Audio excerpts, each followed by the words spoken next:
The ring of power has a will of its own.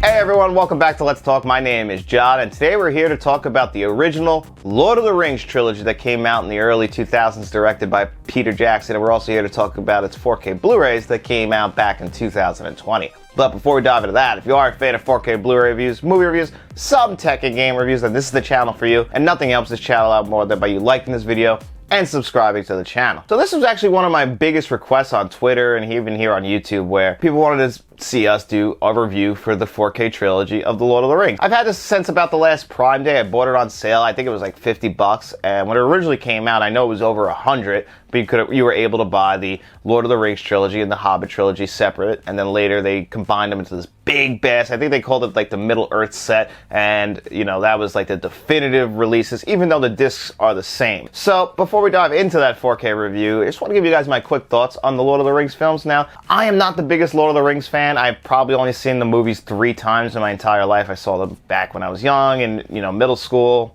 Then I saw them in the mid 2000s. My friend of mine gave us the digital, actually she was buying films digitally and she just shared her digital stuff with me, so I didn't buy them physically on DVD or Blu-ray, but I did have them on digital. Mainly around when the Hobbit movies came out, I rewatched them again for the Hobbit movies, and I just really don't enjoy the Hobbit movies. I know that they have their fans, but they don't work for me. But I've never really been like the biggest Lord of the Rings fan. I never feel compelled to come back and always rewatch them, even though I have to admit, from a filmmaking standpoint, these are some of the best movies ever made.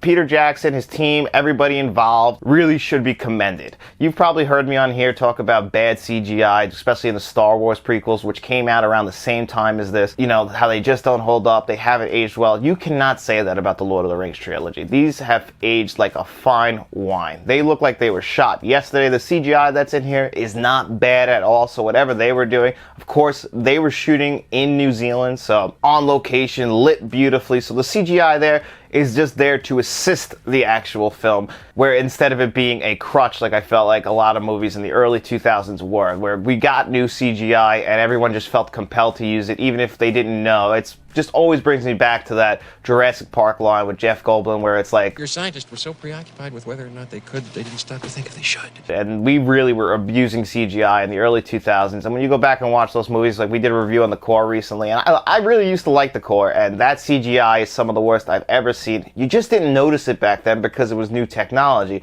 But Peter Jackson, his team, and everybody who made these Lord of the Rings movies, I don't know if they knew that, like, it doesn't look great, maybe we shouldn't rely on it, but the way they use CGI in this is perfect. They also use mocap, obviously, with Andy Serkis's Gollum, Andy Serkis, this is probably where he got really most noticed for his mocap work that we would see later in the Planet of the Apes movies and plenty more after that. Andy Serkis is the king of the mocap, in my opinion, and he really should be commended for it because he was doing it here. He does a phenomenal job here. Everyone who's acting in these movies does a phenomenal job, except the main star of these movies are Elijah Wood. He's the leader, he's Frodo Baggins. And until we get to Return of the King, I felt like his acting performance wasn't the best in the first 2 movies. I felt like a lot of people were doing circles around him. You got some all-time great actors, and Viggo Mortensen, Ian McKellen, Cate Blanchett, Christopher Lee. Like, these are all-time great actors. I don't think Elijah Wood is the greatest actor. Even Sean Astin isn't the greatest actor. I love Sean Astin, but he's not the greatest actor. And Liv Tyler, I haven't said it here, but I've never enjoyed Liv Tyler's work. I just watched The Incredible Hulk from 2008, I want to say, and she's not great in that. She's not really great in Armageddon. I just never really enjoyed her as an actress. But I will admit, she didn't bother me in this that much. Maybe that's because her character, we never linger on any character too much. Everybody really gets fleshed out, especially in the extended versions of these movies. But it's very hard to find a flaw in any of these films as from a filmmaking standpoint. Now, is the story like very simple? Like me and Matt always joke about the fact that in Clerks 2, they kind of just make fun of the fact that it's just bringing a ring to destroy it. In the first movie is just him walking. The second movie is like, oh, I got a little hiccup because, you know, obviously one of the greatest battle scenes you'll ever see on film, and goddamn, it holds up so well. It's really unbelievable from a filmmaking standpoint. I was just, my jaw hit the floor a few times, and beautiful. But I did get wrapped up in the stories this time, even though they were being made fun of in those movies. Are these movies better than the original Star Wars trilogy? No, absolutely not, in my opinion. Now, is it better than the prequel trilogy and the sequel trilogy for Star Wars? 100%. I think that this trilogy is one of the best trilogy of movies ever made. Even if I'm not the hugest fan, I can appreciate these. I actually, this time watching them, watching the extended cuts, was my favorite time ever watching these movies. I watched them over a course of a week, and I was wrapped up in the story. They sat with me for another few days after I watched them. I just had so much fun. I really enjoyed my time. I can totally understand why people love these movies, why people cherish these movies, why they put J.R.R. Tolkien on such a pedestal. He deserves that. Why people put Peter Jackson on such a pedestal. Although people should go back and watch some of his horror movies that he did before these if you haven't seen them, like Dead Alive, or my personal favorite is Frighteners. I think you should definitely go back and check that out to see where, because you can see Peter Jackson's fingerprints just all over this if you've seen those other movies. Like, you'd be like, how did the horror director end up making these big, huge epics? Well, you'll know when you watch those movies and come back and come and see these, because you'll appreciate them, I think, a little bit more after seeing those movies. And also, quick shout out to Christopher Lee, because he pops up in these movies and he's also in the Star Wars prequels. So, you know, the guy was working in some of the biggest franchises of all time, and for a guy who comes from the horror genre, it's always cool to see him pop up, because I always felt like Christopher Lee was never appreciated enough. Like, he is appreciated, but we don't appreciate what Christopher Lee did for us. He really was a phenomenal actor, and anytime he was on screen in these movies, he's magnetic. You're like drawn to him. And that's the same thing with like Ian McKellen. Like, these are just actors who just, there's just something about them. They have the it factor. That's what I said, it kind of felt like was missing with Elijah Wood in these movies. But, you know, enough of me rambling on about the movies. I feel like it's really hard for me to add anything to the Lord of the Rings movies, because these have been broken down by so many different people through the years, and me not being the biggest fan of them, I do not want to insult anyone who enjoys these movies or anybody who cherishes these movies, because they are really, really, really, really special films. Some of the best films that you'll ever see. Even if you're not a fan of like fantasy films and you haven't seen these by chance, I highly recommend them, just because as a film fan, these are, again, movies you need to see. The third one did win the Academy Award for Best Picture, but I felt like that was an award for the entire trilogy itself. And I think most people have agreed to that, in the sense that we kind of gave it to Return of the King, even though that is my favorite of the trilogy. Return of the King is pretty much a masterpiece as far as a film goes. They gave it to that really for the whole trilogy, because you should watch these in order and the shorter amount of sittings as you can, because it is one long tale. That's really all it is, and that's why we've got an Amazon series, because these extended cuts get up to about, I think I want to say like 680 minutes, so that's a lot of time to invest, and I promise you, it flies by. But anyway, let's dive into the 4K review of this. Shall not pass! So this 4K set originally came out in 2020. They released this, and then they released The Hobbit on their own, and then I believe it was the next summer in 2021 they released one big box set that included all the films. It was really a collector's piece and some beautiful packaging, and that also included an extras disc, where this has absolutely no extras on it. That was my biggest disappointment, and was the exact reason why I didn't buy this in December of 2020 when it was over $100. I felt like if I'm buying these movies, I wanted some extras on it. So the fact that I couldn't get those, I was able to wait for a sale, especially since, like I told you guys, not the biggest Lord of the Rings fan, so I was able to wait without really having to worry like I was missing something. I didn't get FOMO for this. Had no problem waiting for them. I mean, I am extremely glad that I picked them up last year on Prime sale, because at the price I got them for, it was definitely a steal, because these are, visually and audio-wise, some of the best 4Ks available to you.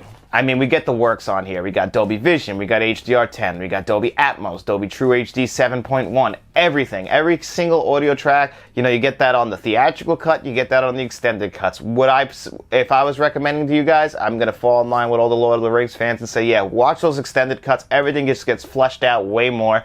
And if you're worried, like, oh, they combine, like, the theatrical cuts, get the nice 4K transfers, while the extended cuts kind of have, like, the muddy scenes that are mixed in that aren't included on the theatrical cuts. No. Everything looks phenomenal throughout. The 4K, The HDR10 and the Dolby Vision are comparable. I checked them both out on the theatrical and the extended cut. I think the Dolby Vision, of course, is slightly better, but that's not the... So if you don't have Dolby Vision, don't worry about it. The HDR10 is still pretty damn solid. Like I said, some of the best 4Ks visually that I have ever seen. I think a lot of that has to do where they shot it in New Zealand. It's just very photogenic, but the CGI that's combined with it all looks great.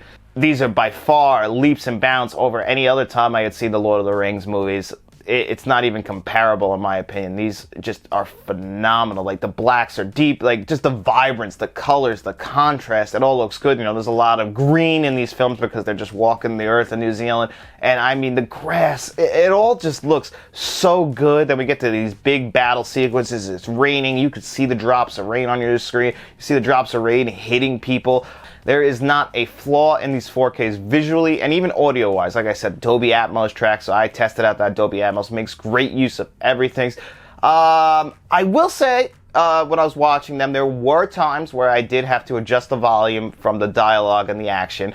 Not much, but there was a couple times through all three films when I was watching the extended cuts on my main TV, which is an LG C2, but when I was watching it, I did have to adjust the audio a little bit just because, and I wasn't using the TV audio, I'm just saying I was watching on my LG C2. But anyway, I had to adjust the audio a little bit a few times where I felt like the dialogue wasn't loud enough. But that's a minor complaint, but I just wanted to make note of that because that did happen while I was watching it. And I always think that's the ultimate test of an audio track, is if you could just set your remote down and not have to worry about it. But there were times where I felt like the action would rise above and then you couldn't really understand the dialogue as much. Now that could be by choice. You know, if you've watched a Christopher Nolan movie, you know that he loves to make the dialogue track the lowest volume to the point where you can't hear it. I'll never understand why, and maybe one day he'll explain it.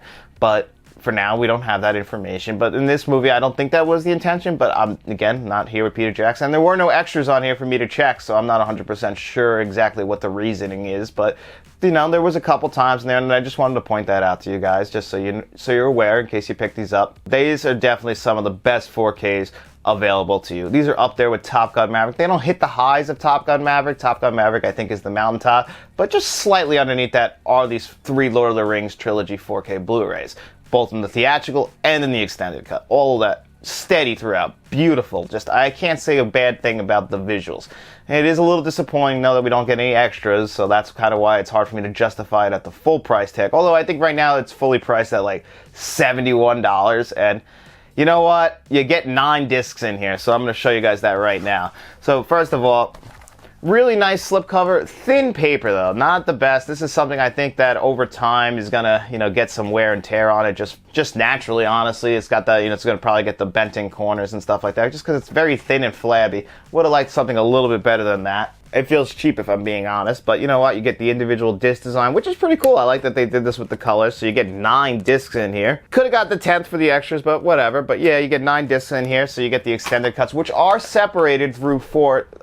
Each extended cut is separated into 2 discs. The theatrical cuts get 1 4K disc each, but the actual extended cuts are separated between 2 discs. So what I was doing when I was watching them, because I have a regular job that I have to work at, after work each night, I would come home and I would watch one of those discs of the extended cut. And so it took me 6 days to actually watch the extended, no, 5 days, because I did watch the Return of the King in one sitting because, like I said, that movie is a masterpiece. And what a way to end a trilogy with Return of the King. That's how you know that you nailed the trilogy, because most trilogies have a hard time sticking the landing. I'm looking at you, Star Wars, as much as I love Return of the Jedi. The Ewoks. So, you know, it's really hard and Dark Knight Rises is another one. It's always really hard, I feel like, for a trilogy to stick the landing, and The Lord of the Rings, they didn't just stick the landing, they hit a home run, even though that makes absolutely no sense. I really think these are some of the best 4Ks out there from a visual and audio standpoint. It's just the lack of extras on there. So, I mean, if you're a fan of these movies, I'm sure that you probably got that big box set that includes the Hobbit films. I have no desire to ever watch the Hobbit movies again.